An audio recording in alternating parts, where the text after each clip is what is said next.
What Once Was Mine, Chapter 35, Rapunzel.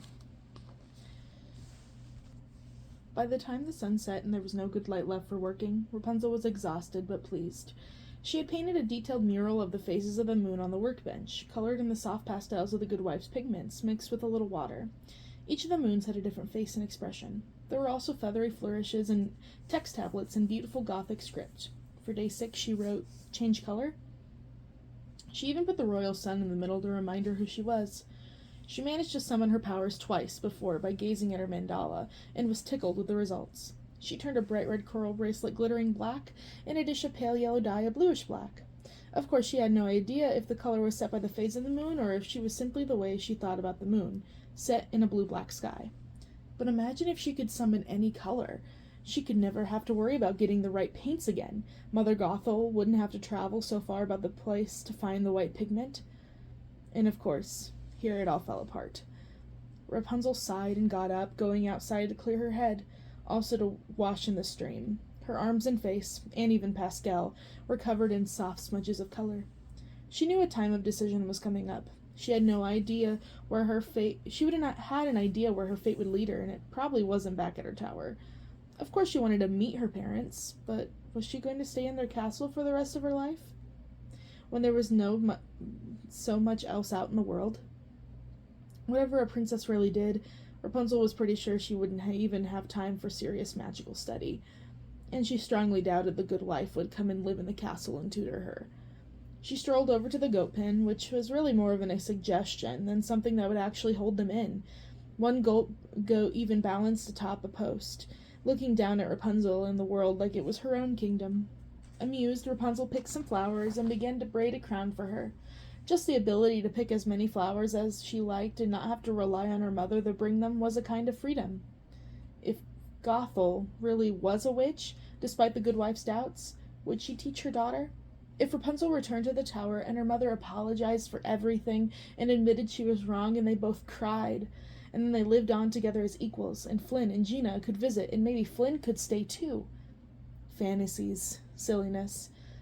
Thoughts came and went and eventually settled. She finished the crown and set it on the goat's head. "Now you're the royal princess," she said with a curtsy. "Good luck, your highness." The goat gave a bleat and promptly began to eat the crown, using her long tongue to pull it off her horns. Rapunzel laughed. Absolutely right. Then she sighed. It was time to go back in. With a quick stop to feed Dodger some more flowers she picked. He took them without expression or thanks, his agile lips ripping them from her grasp, chewing immediately. There was something to be learned from goats, Rapunzel decided. She made her way back to the house, and found a very strange scene inside. "Can I have a drink now?" In the space the cottage had conveniently opened up for him, there was a man tied to a chair, bruises on his cheek, and a little intelligence in his eyes. He was dressed to fight or kill in thick boots, jacket, and gloves. The insignia on his jerkin was covered by many, many layers of rope. Gina and Flint stood on either side of him, looking dirty and tired, but satisfied. "You got one!" Rapunzel cried. "Yep," Flint said, crossing his arms, and just for a moment his eyes were angry. Very, very angry, frighteningly so. "And he was definitely looking for you." "Hey, you're the girl with the silver hair," the man said excitedly. Then his face fell in disappointment. "The Duke would have given me a gold piece if I had gotten you." "Shut it, cretin," Gina said, kicking the back of his stool. "That would be Duke Krasky," Flynn said, known for small bouts of land grabbing, the tightness of his purse strings, and, strangely enough, a thing for painting miniatures. "But his men here won't tell us, or doesn't know why the Duke wants you." "You're very pretty," the man said helpfully. "He probably wants to marry you." "Nice try. The Duke has a fiancée, a powerful one, the daughter of a Hungarian lord," Flynn pointed out, turning to Rapunzel. "He hasn't said anything about crown princesses or any magic, Hair. Witchy McTabitha over here won't help me out with a little persuasive hocus-pocus." "Magic should never be used for such evil purposes," the good wife protested. "I suggested good old-fashioned torture, but it doesn't matter. He doesn't know anything. All he did was confirm what we thought. Every lord in the land is looking for you, dear." "Witches?" the captive began shrieking. "I'm in a house of witches?" "Yeah. We told you that when we brought you here, Gina pointed out. Here, drink this, the good wife said impatiently. She took a ladle of water out of the bucket and discreetly crumpled some herbs in it. Then she held it out to the man, lapped it up like a dog, apparently having forgotten that just a moment ago he was screaming about being in a house full of witches. Take him to the shed. We'll deal with him later. When he wakes up, let him go into the woods and somewhere while he's still too sleepy to remember how he's got there. What do you mean, wake, The man started to demand, but then his eyes began to flutter. Quickly, let's do this before he can't walk. I don't want to carry him, Flynn said. Agreed, Gina said. But if he does conk out, I get his head, you get his butt. Not likely, sister. The two managed to get the man up, swaying and tipsy through though he was, and out the door. It's almost like Yuletide around here, the good wife said, a little wistfully when they were gone. I mean with everyone around, in the house, like when I was a girl, before I left the world behind. Before she left the world behind. Rapunzel suddenly saw a peaceful vale in a new light, as a tower, a nicer one, but still hidden and lonely. Gina came and went like Gothel. The good wife chose to stay here. Why? Why would anyone want to turn from a world full of so many magical things and people? Adventures, adventurers, kvass, taverns, horses. Why did you leave the world behind? Is it dangerous for witches out there? Certainly, but really I just didn't want anyone interrupting my studies, my meditations, my thoughts, my discoveries. I like peace and quiet. But if you learn something, how do you share it with the world? Well, I don't, usually, I suppose, the witch said, with a shrug. I write it all down in my grimoires, and I have a few friends with whom I correspond occasionally, or see once in a blue moon. It's really just my own curiosity I'm satisfying, you could say. Rapunzel was silent. She wanted to love everything about the good wife, but this way of living seemed sort of pointless. Imagine being a master of powerful magical arts, and just using them for your own personal studies and interest. Rapunzel couldn't see herself doing that. She poured herself a mug of tea and headed outside after the others. Doorways to the outside were still enough of a novelty that she stepped back and forth through it several times, feeling and smelling like the smoky little hut, and then the flagstones outside with their own mineral scent. The evening was surprisingly warm. It was like a blanket of sweet, still air hung over that tiny valley, refusing to be moved by a breeze or the icy airs of the heavens. Her initial thought to watch Flynn and Gina and how they dealt with the prisoner was forgotten when she noticed something sparkling strangely under the pear tree. She went over to investigate. What at first she thought was more fireflies or magic, she suddenly realized were her charms. All the pretty little silver things she had thought would protect the world from her hair. She sat down on the soft, mossy ground and dragged her fingers through them, felt their tiny weight, let them fall from her hand. Eventually, Flynn and Gina emerged from the black background of the valley, finished with whatever they had done with the passed-out mercenary. Rapunzel watched them say goodnight, she assumed, and wondered how things would have turned out if she had been a princess in a tower over a city, or a small town. She would have been able to watch the comings and goings of people and animals all day, like ants, and keep notes on them, enjoy the little dramas playing out. That certainly would have alleviated the boredom and loneliness. Flynn turned. He must have seen Rapunzel sitting there. When Gina went back inside, he continued up the path. He swung his arms and kept a cocky stride, but much more slowly than he usually did. "Hey, princess," he said as he drew near. "Mind if I sit down?" "Only if you stop calling me that," she said, patting the ground beside her. He gave a leering smile, but it faded quickly.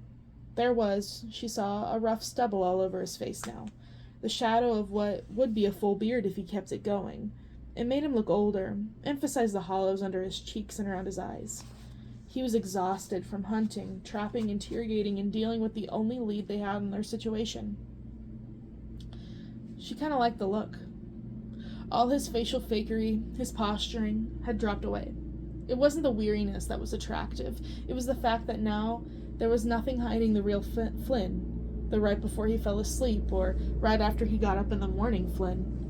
The one who had seen things and done things and felt things and had no energy to lie. "Well, that was a day ill spent," he said as he sat down next to her. "All we learned was that yes, everyone is after you. Still unclear why." He stretched. The shirt tightened around his torso and he pulled up his sleeves. which were torn. A jagged, bloody cut ran down his entire left arm. He didn't notice her gasp, but he was too busy closing his eyes and bending to the side, feeling around his stomach with his fist. "If it's any consolation, I used my fantastic powers to turn things into different colors today," she said with a smile. "Well, one color. Black." "Very goth. And hey, more than I could do." He looked down at her trailing silver hair. "This is a much better look for you, by the way. Neo-romantic. And not actually deadly, I take it?" "It's harmless," she said with a smile. "At least until the new moon. And even then, I have to be actually focusing and directing it to cause harm. I still have a lot to learn, but I feel comfortable with it now. No more tying it up."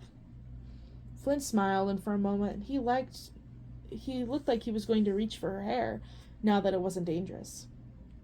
His hand rose and floated in the air midway between him and her, and then he quickly used it to slick down his own hair back out of his face.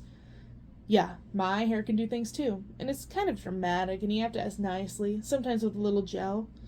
Rapunzel laughed.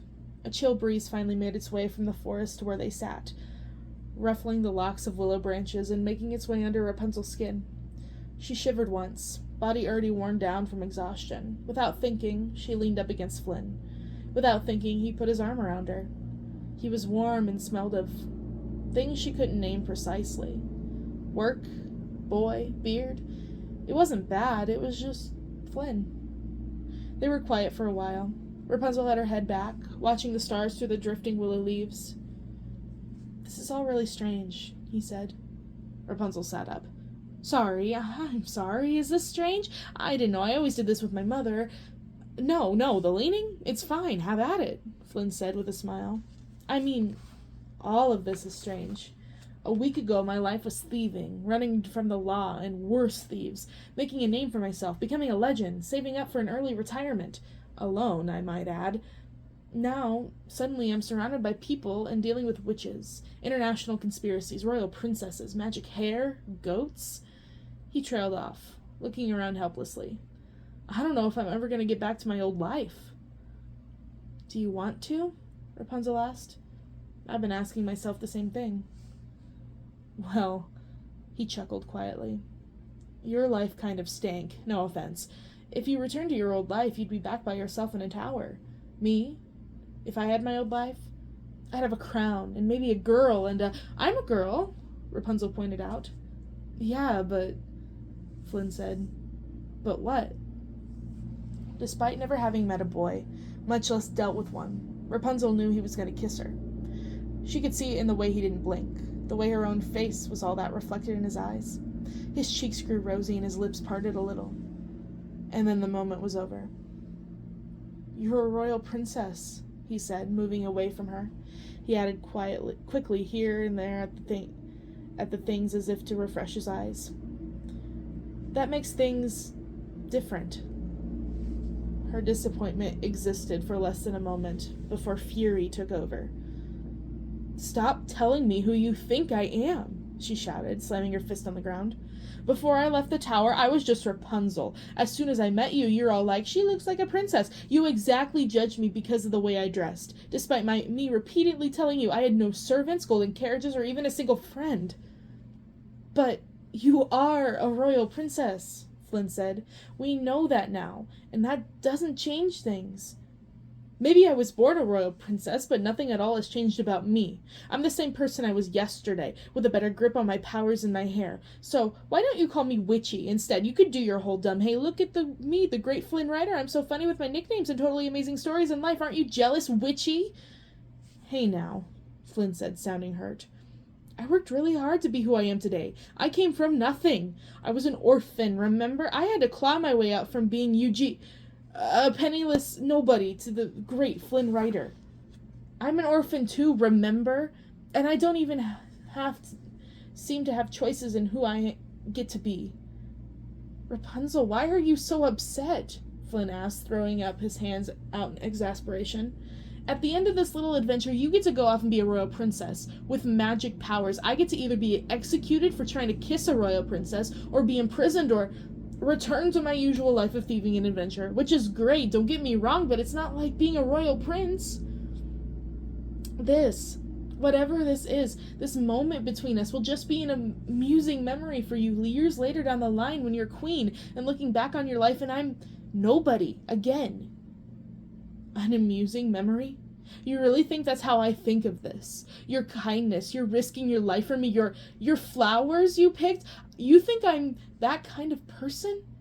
That kind of princess? Rapunzel, She began to dig through her bag. Here, she said, taking the crown out and thrusting it at him. Here's your crown back. I'm sure you'll get extra bonus rewards for returning it along with the princess. And then this can all be an amusing story for you to tell in a pub down the line when you're rich and retired and looking back on your life. He blinked at the slightly tarnished, dirty, sparkling, heavy thing in his hands, and then said absolutely the wrong thing. You had this with you all along? Rapunzel's mouth flung open, as if breathing in such stupidity will allow her to understand it. She stood up, looked at him, just long enough to spit. You're the worst, Flynn Rider. Then she stomped off.